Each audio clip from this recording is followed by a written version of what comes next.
are introduced to the crowd. And actually, when you think about it, why should it be limited to championships? Why isn't this system used, as long as it can fit the timetable, again and again at big spectacular meetings, the commercial ones? So Marvin Bracey then, sitting on his blocks, he goes in lane 1, the first of a trio of Americans in this men's 60 meters final. Only third in his semi though. Xi of China getting through to the fastest loser. As the fastest loser, he too third in his semi-final. Trayvon Bromell, the youngster, winner of his semi-final, but not in a time that will trouble the likes of Collins and Powell if they repeat their performances from the semis. Kim Collins, 6:49, the 39-year-old, very close to his lifetime best of 6:47. And Asafa Powell, well, after his run in the heat this morning and then his semi-final a couple of hours ago, 6:44 in both of those races. Some people whispering that the world record might be under threat. I think Maurice Green's 6:39 from Madrid 18 years ago is probably safe, but who knows? Powell of Jamaica is a world record holder already, remember, many times outdoors, although we're now in the era of Usain Bolt. Bing Tiansu goes in lane 6. The Chinese was 9th in the World Championship final outdoors last year. He's certainly going to go at least one place better here indoors. Raymond Gittins and Mike Rogers complete the lineup. Gittins of Barbados, the 28-year-old in lane 7 beside Mike Rogers in lane 8. It would be extraordinary if anybody from an outside lane would come through and take this on the tight indoor tracks.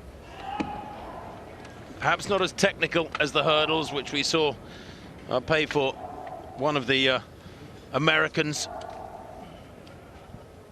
but this 60 meters is nonetheless an unforgiving event. Very little room for error. Bracey in 1, Xi in 2, Bromell in 3, Kim Collins in 4, Powell in 5. Watch him in that yellowed vest of Jamaica. Sue Gittins Rogers. Good start from Powell, really good start too from Bromell. Bromell to chase, and here comes Powell now. Is he going to get there? No, he's not. Bromell takes it. Look at the time, 6:47, and yet again, Asafa Powell will have the accusers onto him, saying when the pressure is on, he cannot reproduce the goods. He has done this again and again over the years, to be fair. Looked fantastic in qualifying and just not reproduced the form necessary. I don't want to say crumbled come the pressure of the final, but not reproduced what he'd shown just hours earlier. And Trayvon Bromell is world indoor champion. Brilliant, brilliant stuff. Equal third in the World Outdoor Championships last year, Trayvon Bromell. But this fella, well, he's not going to be 21 until July. Take a look at it again, Chris. Really compact, isn't it? Gets up into his position really, really quickly. I reckon if Powell had had another, 10-15 meters, he may have hunted him down, but he didn't. It's a 60-meter race, and Bromell knew instantly, there was no doubt in his mind. Collins also there or thereabouts, but my word. Collins gets the silver. Bromell 6:47, Collins 6:50.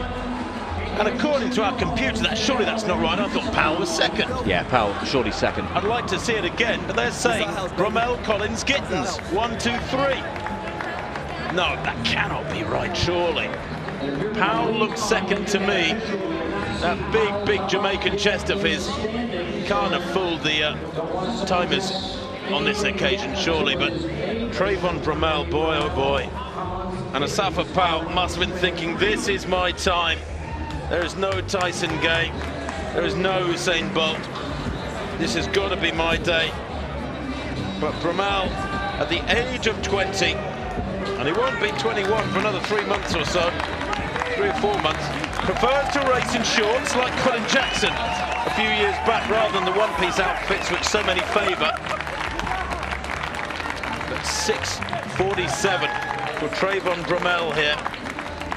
Good enough. And of course a new personal best, his first time under 6:50.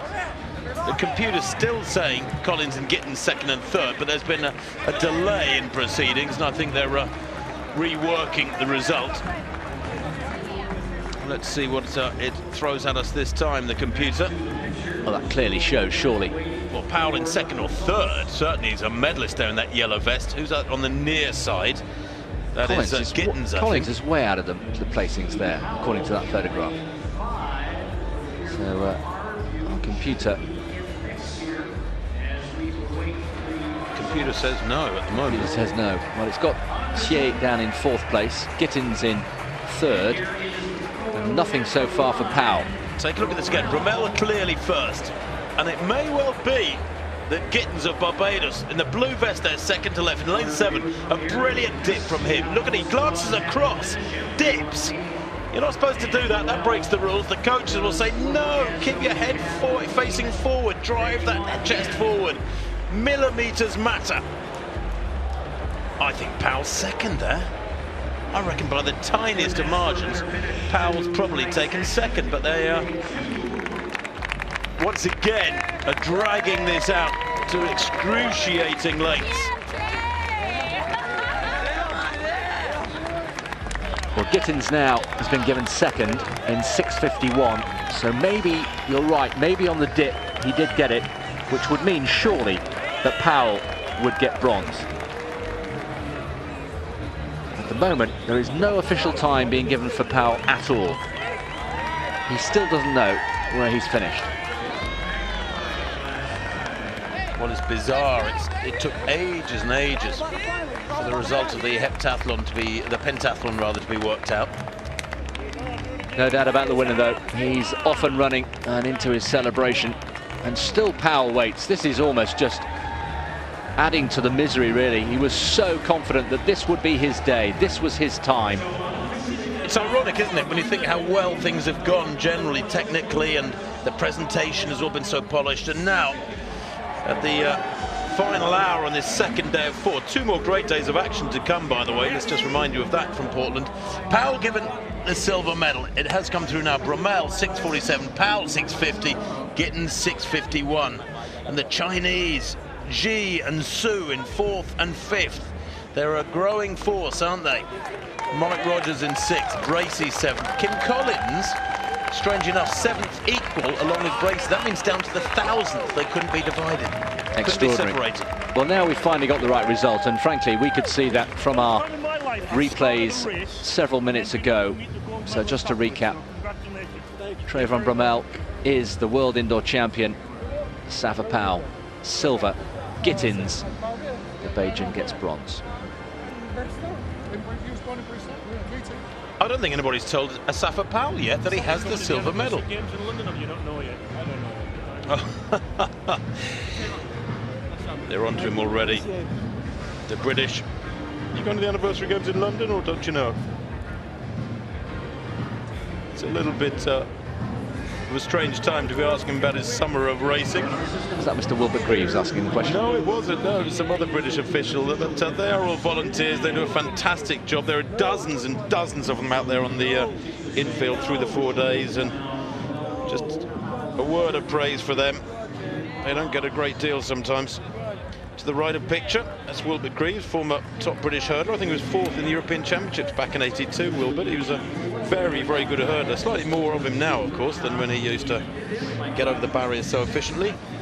But Safa Powell, I think, now has heard at last that he has a silver medal, but it's not the colour he wants, Chris. The guy is going to end his career at this rate. Don't let's forget that Powell is 33, excuse me.